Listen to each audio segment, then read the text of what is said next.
Good morning, everyone, and welcome to the Sons of Sequoia podcast, broadcasting live from Wheat Ridge, Colorado, the home of the champions. Today is Thursday, November 4th, 2021, and we will be discussing an article that appeared in TechCrunch a few days ago, entitled, and let me get the exact title pulled up, just for the sake of accuracy, it's entitled, Microsoft Announces New Tools to Modernize Supply Chain and Manufacturing by Ron Miller.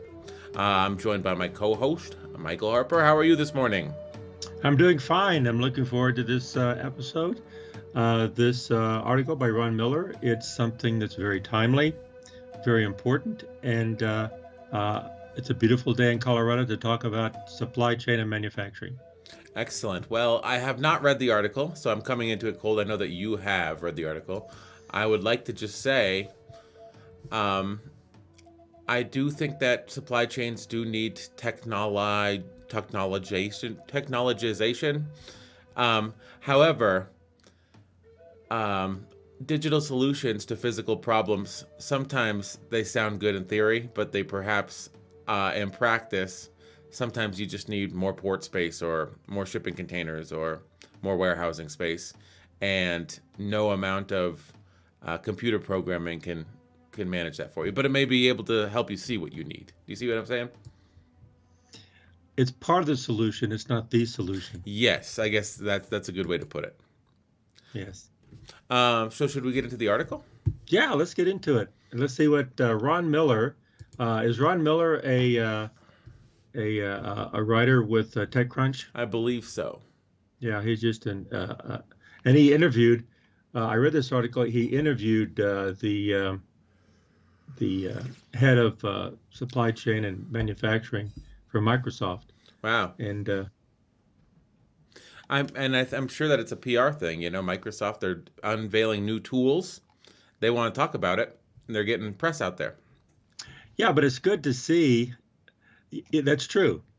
And as you know, I teach supply chain management, and this is just an advertisement. But it's good to see what they advertise, what they're trying to push. But then we'll be talking today briefly, about problems with how to make this work. Mm-hmm. Again, this is part of the solution. It's not the solution. And if manufacturing companies think this is the solution, that could be a bigger problem than they have now. Yes, I mean, also it could improve your efficiency, but it may not be the thing that you should be throwing money at right this second. Because a lot of people say, "Oh, we have this problem. Who's willing to take our money?" And Microsoft says, "Oh, we'll take your money." And yes, it's one place you can spend your money, but it may not be the place you should spend your money. That's right. That's right. So yeah, we can get into the article. Shall I just read the first couple paragraphs and we can take a break? Sure. Go for it. Okay, it's called Microsoft Announces New Tools to Modernize Supply Chain and Manufacturing. Unlike some of the articles we do, which are more, I would say academic, this one is more news. So we'll get into it. The pandemic has wreaked havoc on the world's supply chains for a number of reasons, from a lack of raw material to labor shortages, but whatever the reason, the problems are persisting, and Microsoft has decided to bring to bear its considerable resources on modernizing the supply chain and manufacturing. To help address these issues, the company is announcing a new manufacturing solution called the Microsoft Cloud for Manufacturing, along with Dynamics 365 Supply Chain Insights, a tool designed to give customers more visibility into what's happening along their supply chain routes, and intelligence to deal with issues as they arise. Both products are being announced at Microsoft Ignite and are available in preview starting today. That sounds an awful lot like an advertisement, does it not? It's exactly what it is. So they're announcing two things, and he's framing this. He's framing it in that the Microsoft had decided to bring to bear its considerable resources on modernizing supply chain and manufacturing. Wow, that's a really big statement. Mm-hmm. So Microsoft's going to solve this. But that's what you got to do to sell things, and they are addressing the issue. I'm not sure that this is this. Well, we'll talk about it as we get into the article. Yeah, it's perhaps it's a good start. So, I would like to compare it to something. I'd like to compare it to Google Maps or Waze. I don't know if anyone uses Waze anymore, but I remember 5 or 6 years ago.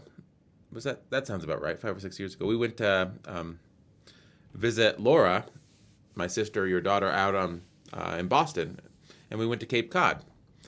And I picked up a local newspaper article there, and it was bemoaning the fact that Google Maps, on the weekends, the road into and out of Cape Cod was always just jam-packed.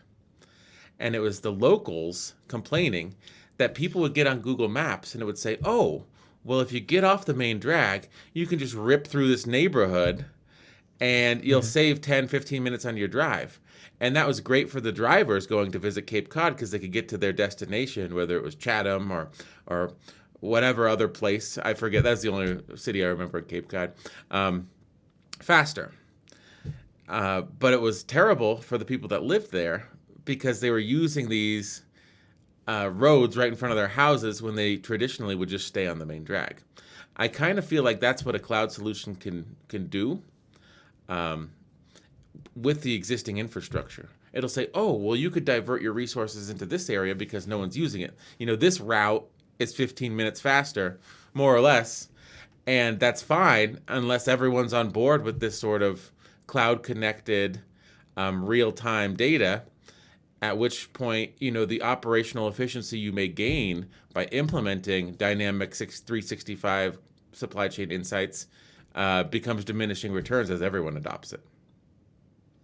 Well, you're right. It's a very good analogy, David, because the concept is sound. The implementation is always questionable. Mm-hmm. When you start applying it, this does this and this can help. That's true. Everything he said was absolutely true. But when you start applying it, the implementation sometimes can reveal problems you've never even seen before, you never thought of. And then you begin to realize, wait a minute, we have to rethink not that this tool can help us or not help us, because it can, but then how do we use it? Yeah. How do we implement it? How does it become valuable to us? So that's the challenge. Should we continue with the article? Yeah. Do you want to go? Yeah, I'm going to have to say this guy's name, right? Caglayan Arkan? Caglayan Arkan. That's a great name. Caglayan. Did I say that right, you think? I think it might be Caglayan. I don't know. Caglayan? Caglayan Arkan. How's that? That sounds good. Does that roll off the tongue? It sounds pretty good, actually. Does that roll off the tongue? Okay, here we go. Caglayan Arkan, VP of Manufacturing and Supply Chain at Microsoft, says the company has been thinking about ways to help companies solve these issues and at the same time evolve into more digitally focused companies, something that has been a challenge for manufacturers. Arkan says that Microsoft examined the state of things and saw brittle systems that, when faced with the pressure of the pandemic, didn't hold up well. Manufacturing and the supply chain has been very stable, very, very lean, perhaps too lean. They grew very comfortable in their very long cycles and manual siloed data state, he said. He added that manufacturers had been working this way for years and they had no real reason to change until the pandemic came along. Everything stopped. The music stopped, and you couldn't send employees to the shop floor anymore. Supplies were not there. You couldn't even see your supplier to know where your goods were, and that was a huge disruption, Arkan explained. Okay, that's a good place to stop, don't you think? Yeah. So they're saying the pandemic showed the frailty of brittle systems. Well, I think the key I'm sorry, go ahead. I say he's identifying a problem, and he's a salesperson as well, and his job is to sell software. He's the VP of Manufacturing and Supply Chain at Microsoft. Well, I think that his job isn't to make sure that they get silicon for Microsoft. His job isn't Microsoft supply chain. His job is selling Microsoft solutions to other people's supply chain. Does that make sense? Oh, yeah. Absolutely. When you look Good at point. it, Microsoft does manufacture stuff, and they have a supply chain. because Microsoft makes the Surface devices. They make Surface laptop, the little tablets, and then now that I think they're getting into Azure cloud, they're making cloud computing devices. But I'm sure that as VP of manufacturing and supply chain, Microsoft is a software company, so his job is less making sure they have silicon and brushed aluminum for their laptops and more selling these products that we talked about in the first few paragraphs to companies. That's his job as VP of supply chain. That's very true. A good point. Because it could be the other one, you know? I'm sure that they worry about, will we have enough components to make our hardware? But I'm sure that's less of a worry than, can we sell this supply chain software to every single manufacturer in the world? That's more important to them. Well, and then also the second paragraph here, he says, which is very true. It says they examined the state of things and saw brittle systems. Well, that's very true. That's been not everyone knows that, but that's very true. That's a given. But when faced with the pressure of the pandemic, they didn't hold up well. That's true too. Mm-hmm. But the manufacturing and supply chain has been very stable, very, very lean. And my students, I teach this, and my students totally understand this. It says, yeah, lean means, very long, as he said, very long lead times, very long cycle times, drive down the costs, and so it's very cheap, very lean, and lean operations, nothing wrong with that. But the problem with lean operations is that you create risks, and those risks came to the forefront with the pandemic whenever they got disrupted. Mm-hmm. And so he added that everything stopped. His quote is very dramatic, wasn't it? Everything stopped. The music stopped, and you couldn't send employees to the shop floor anymore. Supplies were not there, on and on and on. But all that was very true. Yes. I mean, he's not saying anything wrong. That's true. But the one thing that when you read that second paragraph that I thought was, this is nothing software can solve. You can't send employees to the shop floor anymore. Well, if I bought Microsoft software, could I have sent employees to the shop floor? The supplies were not there. If I had brought Microsoft Dynamics 365 supply chain software, would the supplies be there? You couldn't even see your supplier to know where your goods were. If I buy Microsoft Dynamics 365 supply chain software, I'll be able to see that my supplier doesn't have the goods, and my customers will be able to see, if I'm a B2B business, that I don't have the goods. But how does that help me solve the problems? That's right. You could just see a problem. That doesn't mean you can see the solution. It's a very good point. And actually, we discussed that in class as well. Yeah. That you got to have. It's not being able to see things, but being able to have the technology. You're going to have your systems, business process systems in place and under control. Then this can enhance that. So this enhances whatever you have. Yes. It doesn't change what you have. Yeah, and maybe it allows you to see problems and focus on them where you didn't know that you had problems. But if you can't send workers to the floor and your suppliers are plumb out of goods, if you're a chair factory and the nail factory and the wood factory are out of nails and wood, like, that's not going to help you make chairs just because you know that they're out of nails and wood, and they will be for the next 3 months. I mean, right. maybe you'll start looking for another nail factory and another wood factory, but well, he first talked about lean operations, and then he talked about visibility. Okay, well, how does visibility really address the lean aspect? It doesn't. There's nothing wrong with lean, but also having the ability to see that you're lean doesn't change the dynamic flexibility and agility of the supply chain. You have to really change your processes and update your processes, and the technology can do that. But you have to address the processes. The technology doesn't automatically do it. You have to update your process as well. Yeah, I guess an argument in favor of I don't want to just say Microsoft is just trying to sell you something here, because they are, but an argument in favor of Microsoft is we're entering an era where, like he says, the pandemic has exposed that the traditional way of business is not particularly resilient. Now, you may need to build resiliency into your system, and you can't do that without knowing exactly what's going on in your system. And having greater insight into your system will allow you to build resilience into it for the future. I guess that would be the argument I would make if I were a Microsoft executive. Well, I totally agree. I think that Microsoft's solution here is part of the solution as well. There's nothing wrong with you saying. You don't just ignore what he's saying, but it's not the solution. It's Yes. part of the solution. So he's just trying to sell his part of it. And so what companies need, let me give a plug for my students. What companies need is not just Microsoft. They need supply chain managers who understand supply chain technology, supply chain development, supply chain strategy, and know how to use the Microsoft tools to create successful and flexible and agile and resilient supply chains. And they're out there.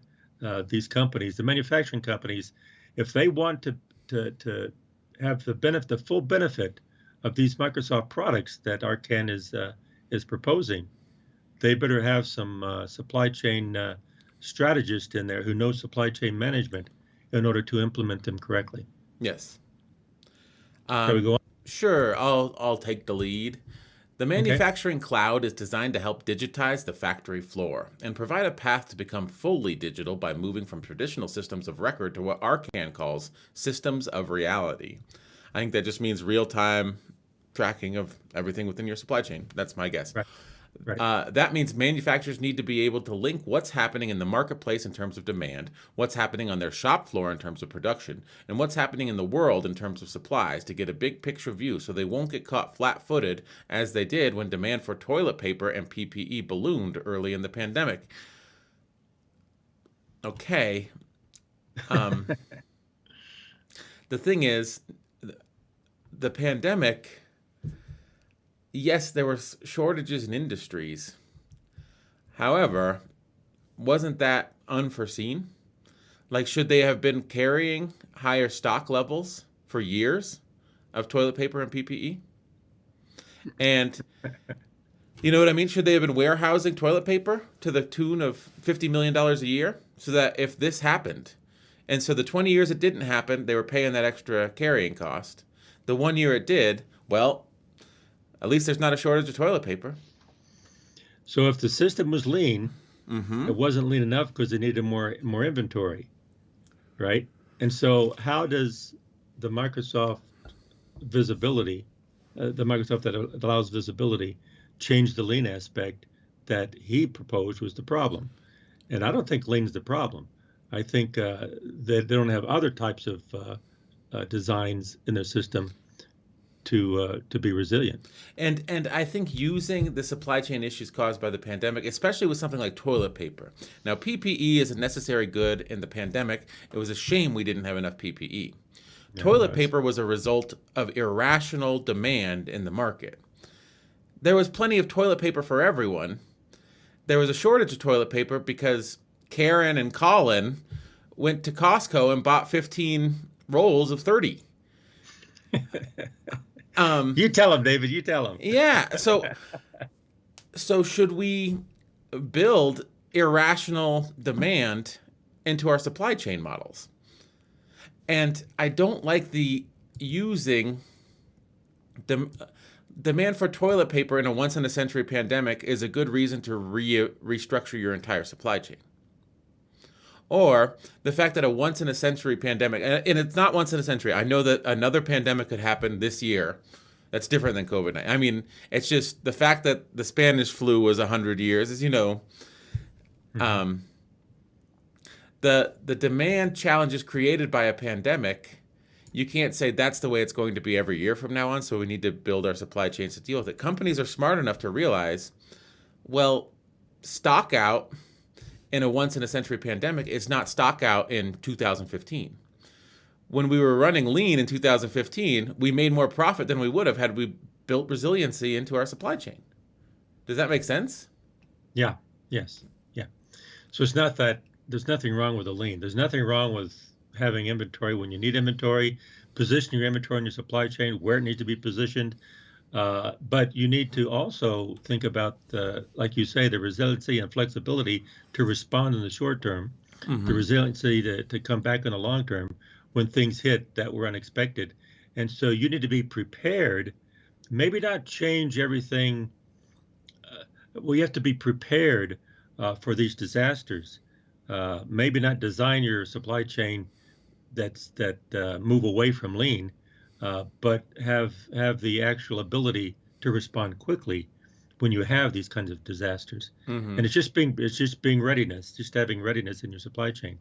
And so people weren't ready, and but they were warned about it. A lot of people warned about it, but now it's coming to the front. And now these vendors are jumping on board to sell their products to be a solution. That's true. Again, it's part of the solution. It's not the entire solution. You need other supply chain designs around it in order for it to be effective.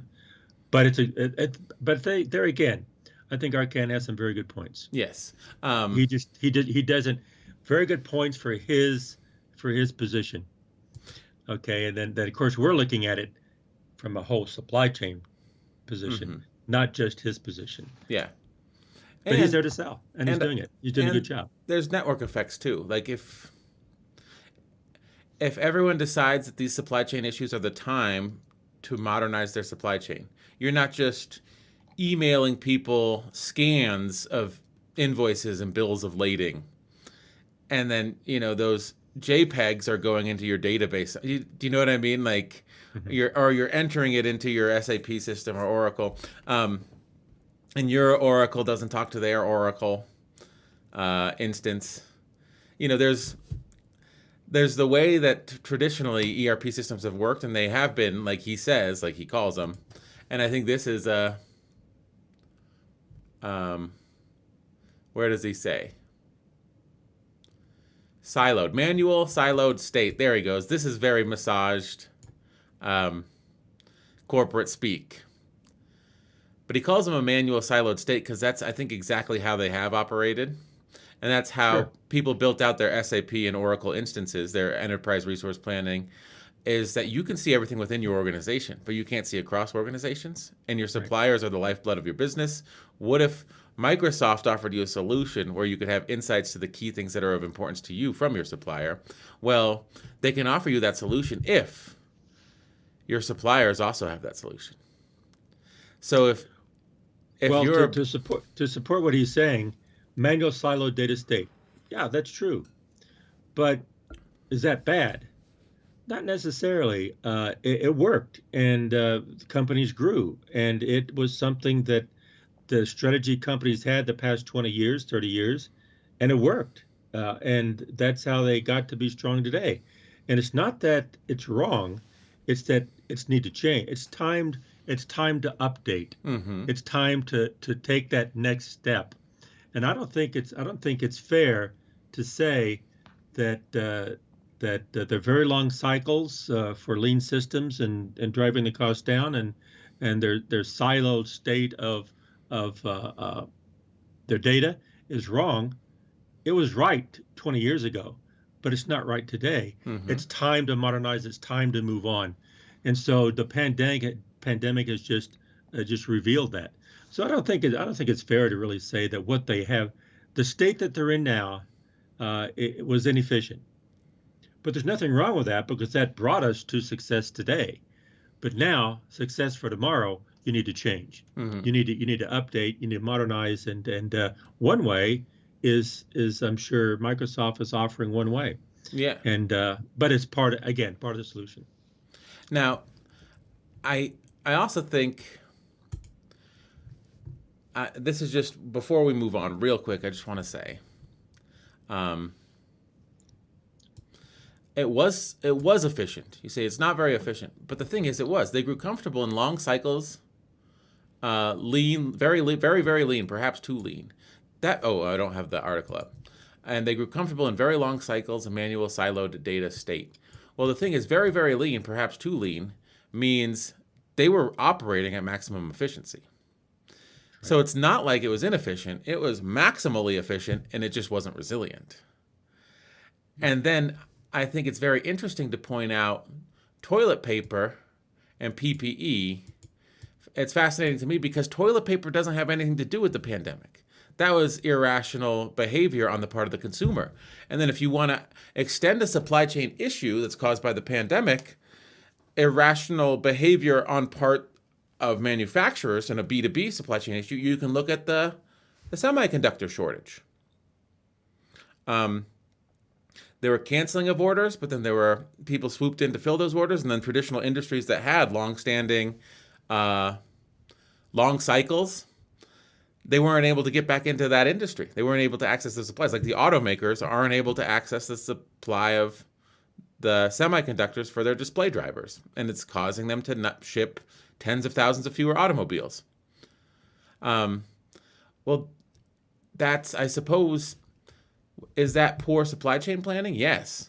But is that also a knee-jerk reaction to a once-in-a-century pandemic, and you shoot yourself in the foot by canceling all those contracts? Do you see what I'm saying? Yeah, a very good point. Good point. But the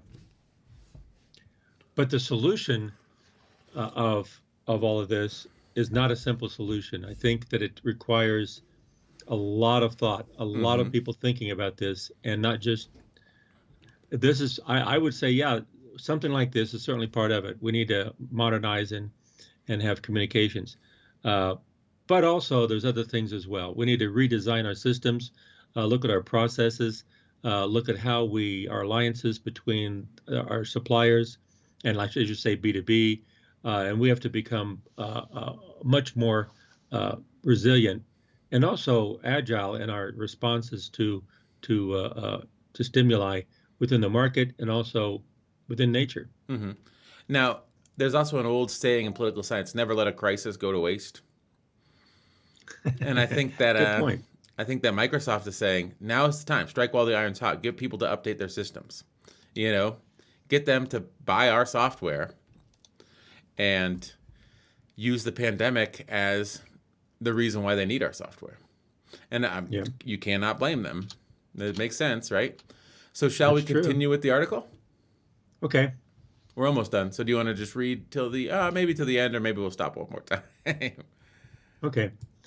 The manufacturing cloud is designed to help collect these signals and warn manufacturers when they might need additional supplies.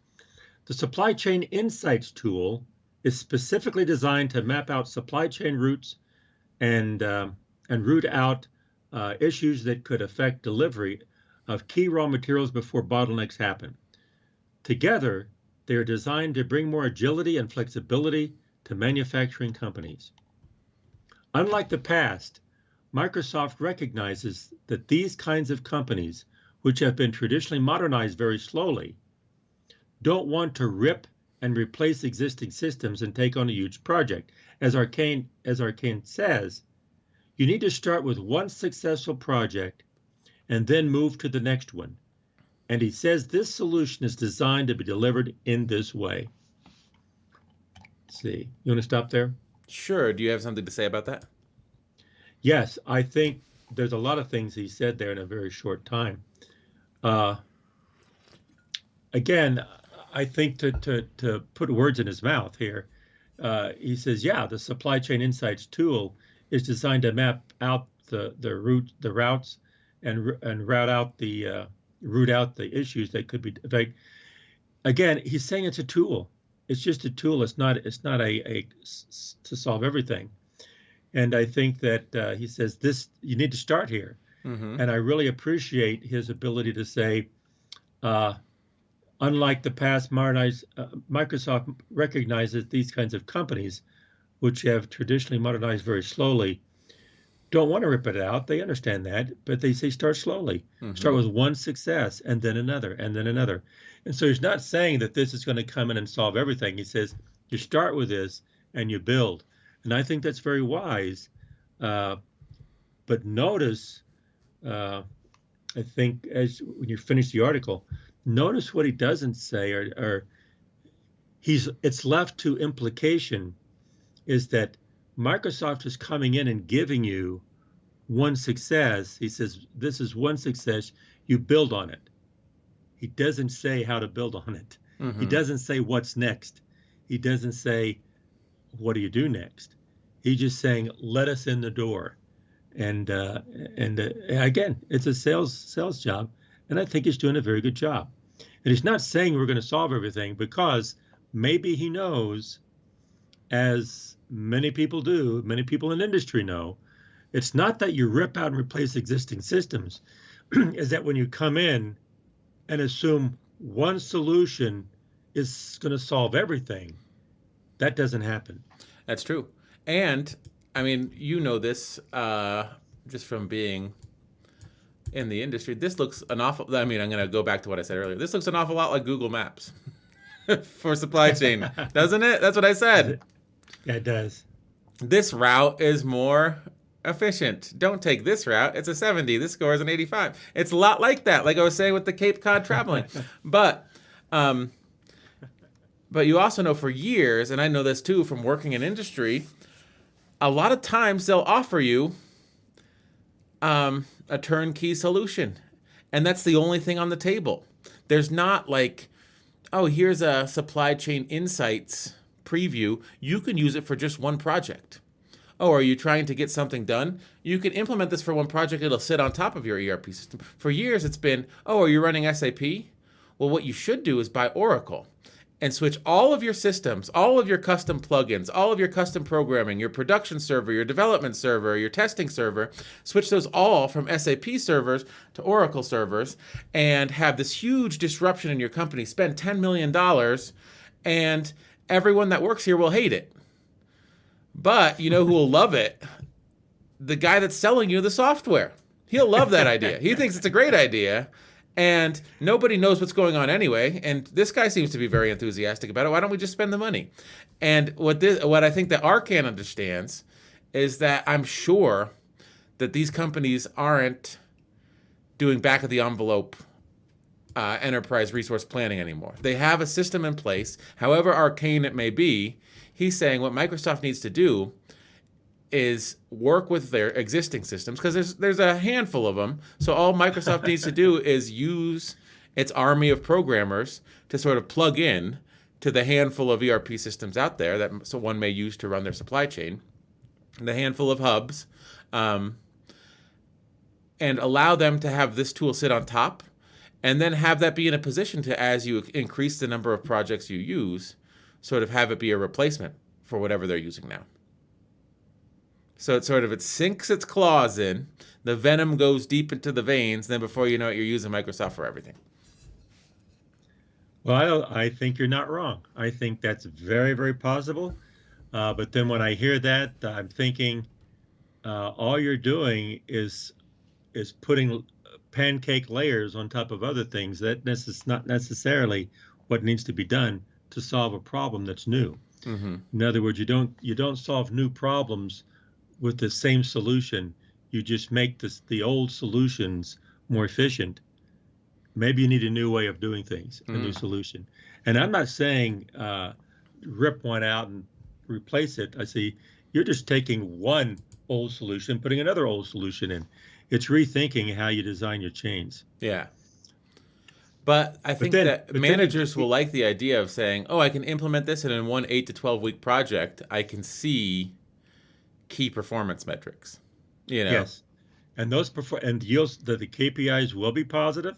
They'll see that, and they will be very, very happy with that, because their bottom line, they see that bottom line increases a little bit. Mm-hmm. But it's short-lived. It's short-term, short-lived. It's not going to be a long-term at all. Well, you're still vulnerable.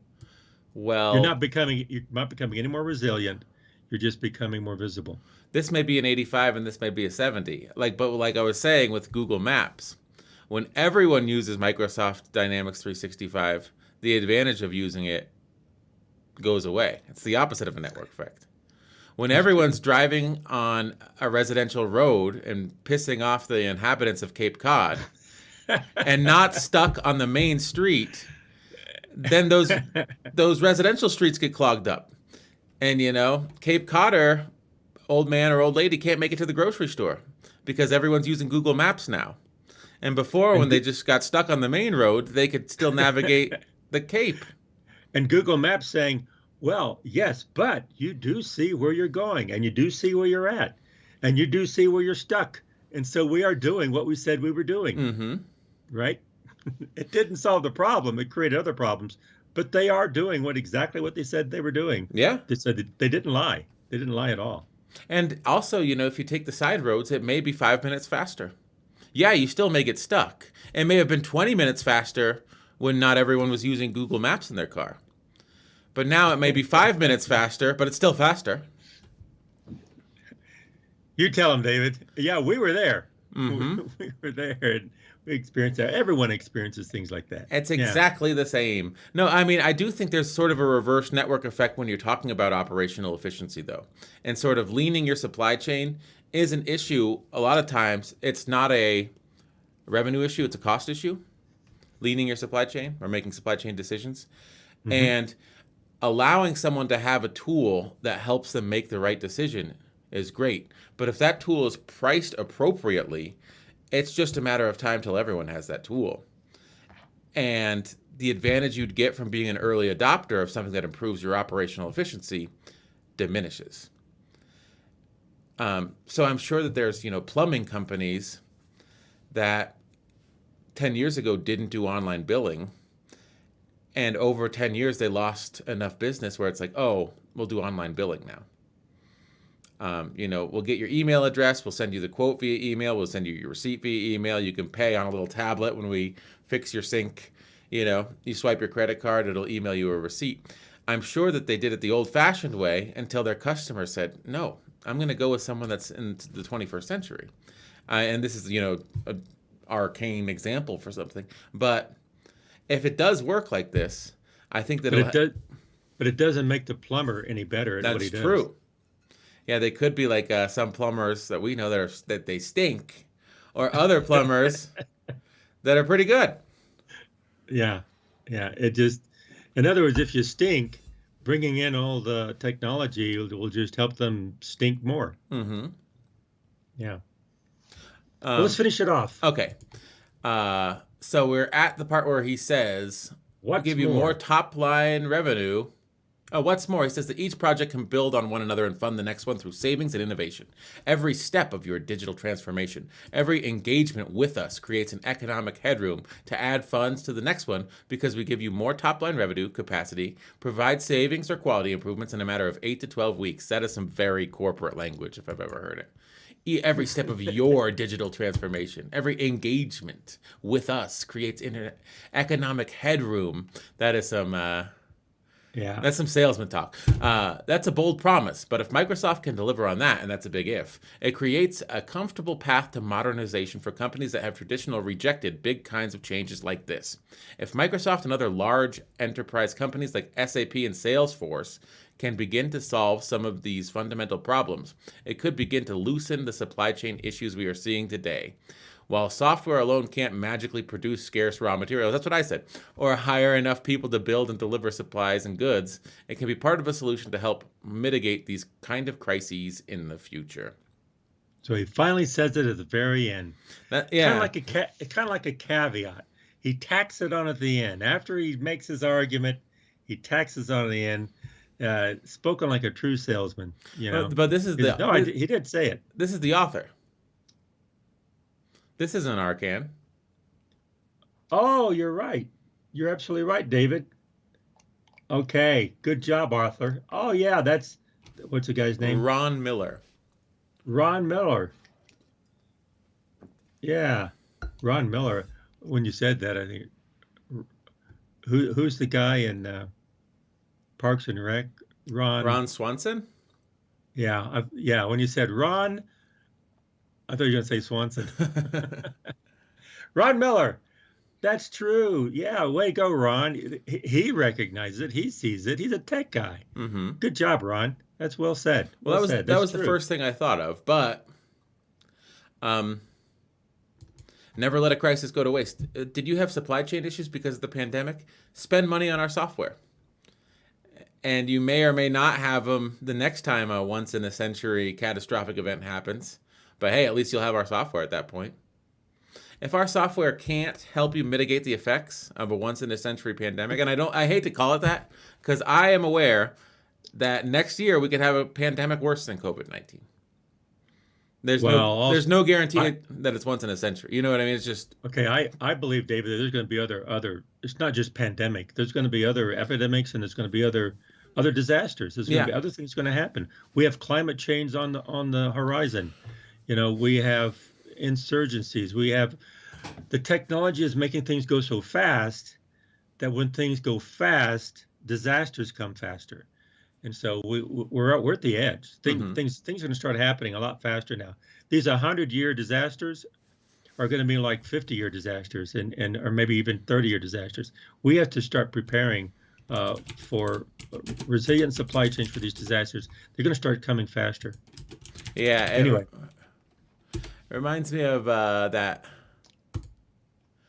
Citizen Fish song okay, from 1998. Um,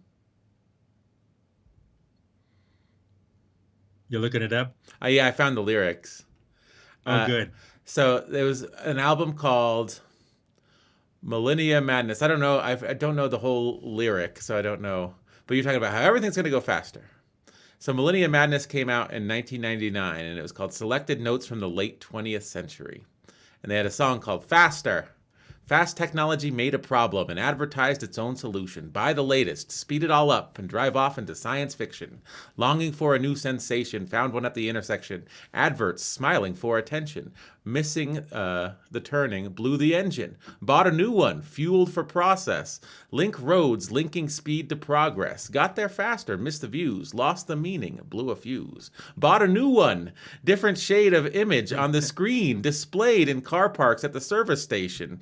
Home from home disorientation. Cross the point of no admission. Commuter terminal collapse. Someone pull the plug on this one before the wire runs out and snaps. Get a spare one. It's too late. Half a headline in the paper.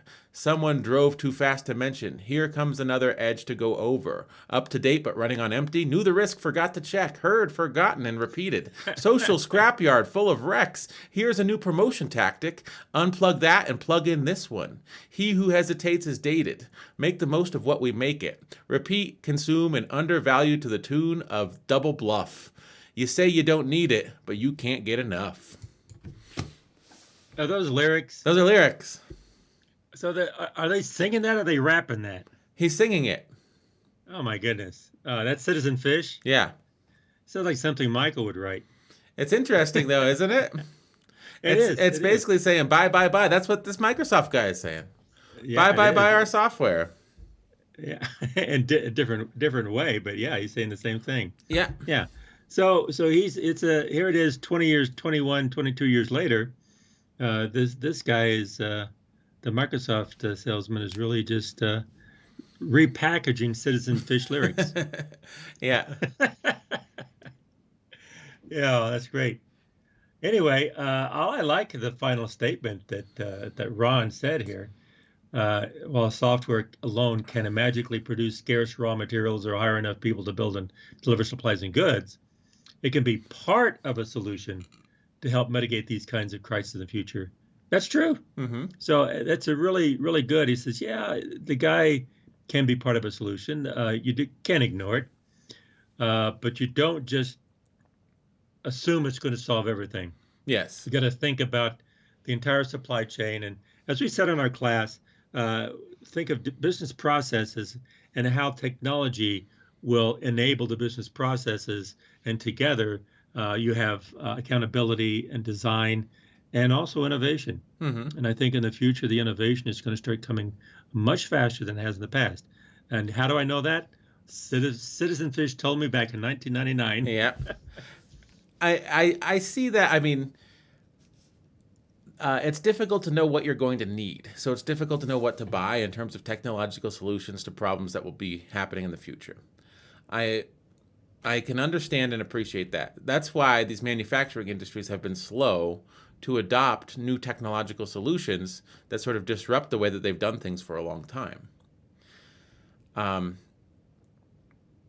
The difficulty is when someone tells you, oh, but our solution is super easy to plug in. You'll see immediate results. All you have to do is just take a deep dive and buy it. And I think the question that manufacturers, the supply chain officers at companies will ask is, why should I believe you?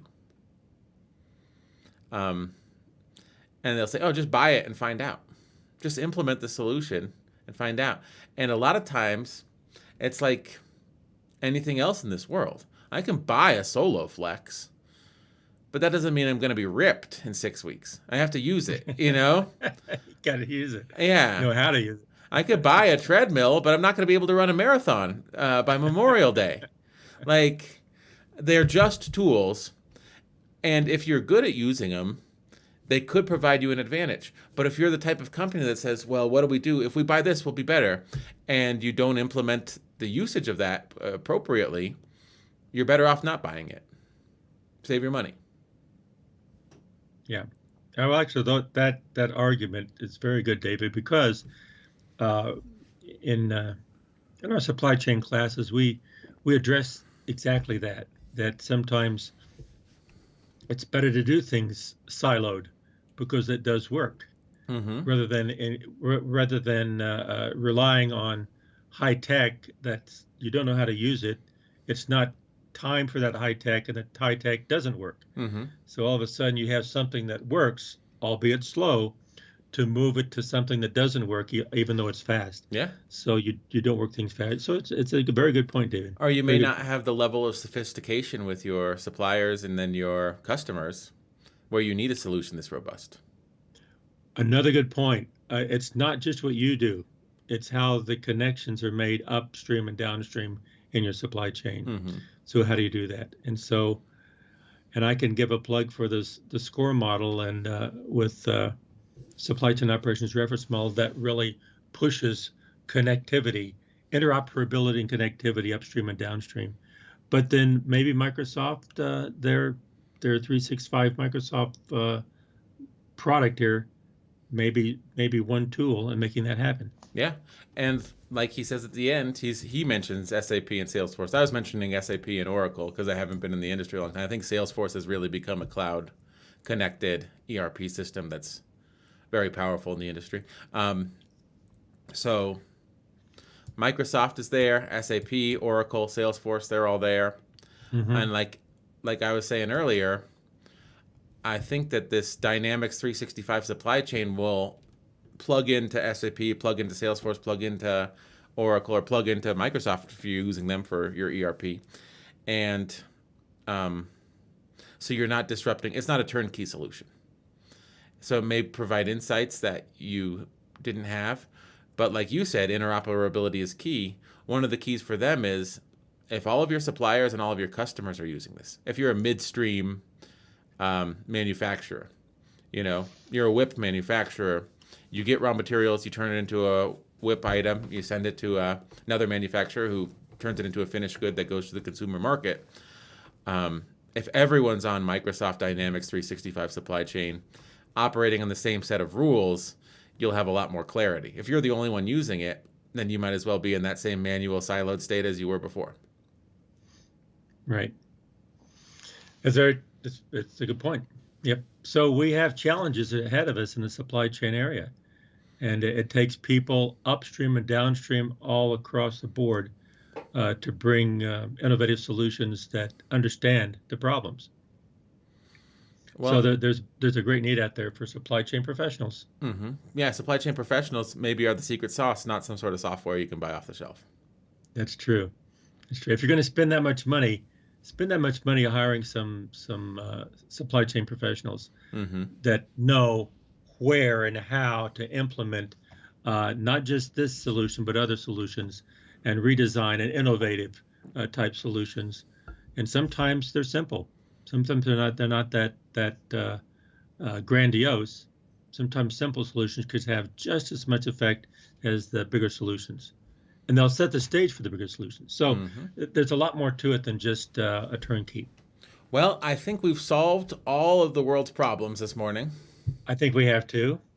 And I'll play the outro music. This has been the Sons of Sequoia podcast, live every Thursday at least on YouTube. And also available on Google Podcasts, Apple Podcasts, Amazon, Stitcher, and wherever you get your audio entertainment. Is there anything you'd like to say as we close this morning? Well, Sons of Sequoia have always said, and we will keep saying, keep on talking, but listen more than you talk and try to understand what the other people are saying.